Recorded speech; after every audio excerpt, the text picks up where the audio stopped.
বহুদিনৰ বিৰতিৰ পিছত আজি মাজুলী যাত্ৰাৰ দ্বিতীয় খণ্ডটি আপোনালোকলৈ আগবঢ়াইছোঁ।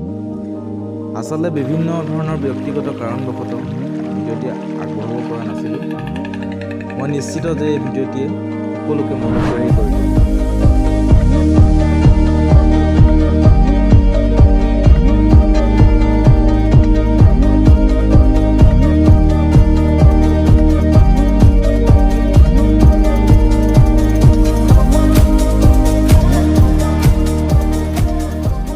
নমস্কাৰ বন্ধুসকল, বৰ্তমান প্ৰায় 11 বাজিছে। মই মাজুলীৰ পৰা নতুন এটা ভিডিঅ'লৈ স্বাগতম জনাইছোঁ। বৰ্তমান আমি গৈ আছোঁ চামগুৰি সত্ৰলৈ, যি মুখা শিল্পৰ কাৰণে বিখ্যাত হয়।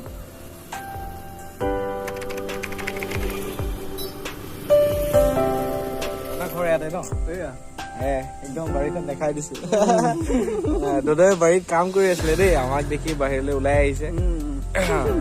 আজি ৰাসলৈ যাবনে? ৰাসলৈ যাম বুলি ভাবিছো। ফূৰ্তিটো হ'ব তেনে, লগ পাম ন? মই পাম, পাবা।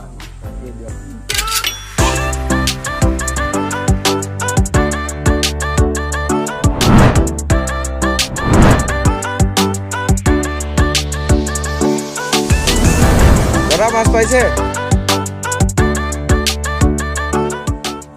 এই হ'ল মাজুলী, য'ত অনবৰতে দবা শংখ আদি গোটেই পৰিৱেশ জীপাল কৰি তোলে।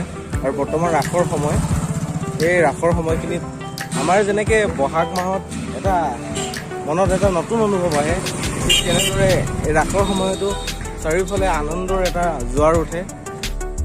প্ৰায় বালিপৰাৰ পৰা 1 কিলোমিটাৰমান খোজ কাঢ়িলোঁ, এতিয়ালৈকে গাড়ী পোৱা নাই ফুলনিলৈ যাবলৈ। আৰু ইয়াত গাড়ীবিলাক পাবলৈ অকণমান অসুবিধা হয়, মানে ফেৰীবিলাকৰ সময়মতে গাড়ীবিলাক অহা যোৱা কৰে। আৰু যদি ফেৰীবিলাকৰ লগত আমি যদি সময় নিমিলাই যদি আহোঁ, তেতিয়া মানে গাড়ীবিলাক পোৱা নাযায়। তো ভাড়াবিলাকো তেতিয়া নাপায়, সিহঁতি এজন দুজনৰ কাৰণে নাহে, আৰু সেইটোৱে প্ৰব্লেম। আৰু গতিকে ফেৰীৰ সময়ৰ লগত আমি ওলাই আহিব লাগিব। বালিপৰাৰ পৰা খোজকাঢ়ি কাঢ়ি পূৰা ফুলনি পাই গ'লোঁ। 3 কিলোমিটাৰমান আছিলে। তাৰপিছত তাৰ পৰা অহাৰ পিছত প্ৰায় 1.5 ঘণ্টামান ৰখিব লগা হ'ল। তাৰমানে ইয়াত এনেকুৱা হৈছে, ৰাসৰ সময়টো, গতিকে কিছুমানে বেছিভাগ মানে গাড়ী চালকে চলাবলৈ এৰিয়ে দিছে আজিৰ দিনটোত। এই মানে ৰাসৰ সময়ছোৱাত, আজিৰ দিনটোত বুলি নহয়, এই ৰাসৰ সময়ছোৱাত গাড়ীবিলাক পাবলৈ বহুত টান হৈছে। মানে শেষত গৈ উপায় নাপায় পালোঁ এখন, এতিয়া তালৈ বুলি যাত্ৰা আৰম্ভ কৰিছোঁ।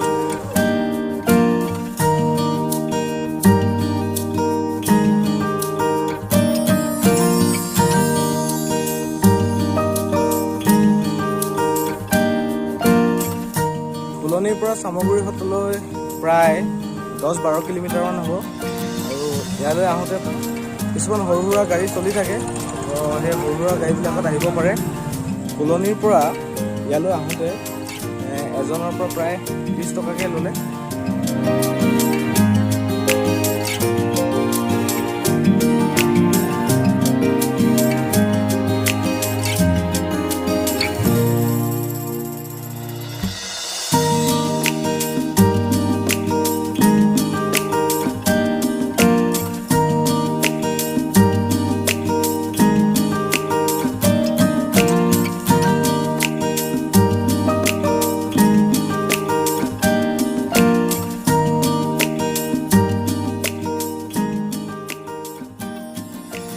এই হ'ল চামগুৰি সত্ৰৰ এতিয়া সাংস্কৃতিক পৰিৱেশ, য'ত বিভিন্ন ধৰণৰ মুখা পোৱা যায়। আৰু চামগুৰি সত্ৰৰ এই মুখাবিলাকৰ কাৰণে প্ৰসিদ্ধ হয়।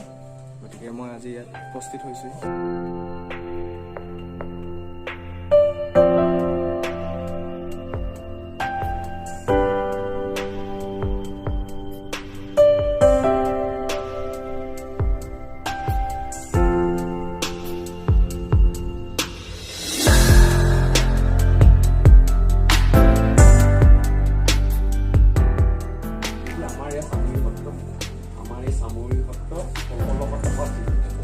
ৰজা চক্ৰধৰ সিংহৰ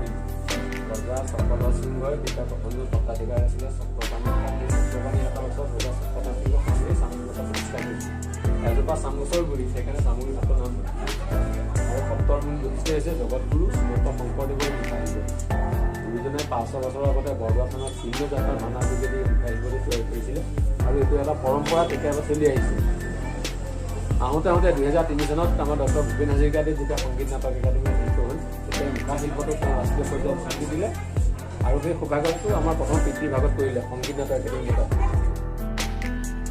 আপোনাৰ পদ্ধতিটো কৈ দিছোঁ আপোনালোকক। আমাৰ মুখা প্ৰথমতে বাঁহৰ কাঠিয়ে কৰোঁ, কুমাৰ মাটিয়ে কাপোৰ মাৰোঁ, গৰু গোবৰে চেহেৰা বনাওঁ, তাৰপিছত আকৌ কুমাৰ মাটিয়ে কাপোৰ, তাৰ পাছতহে ৰং।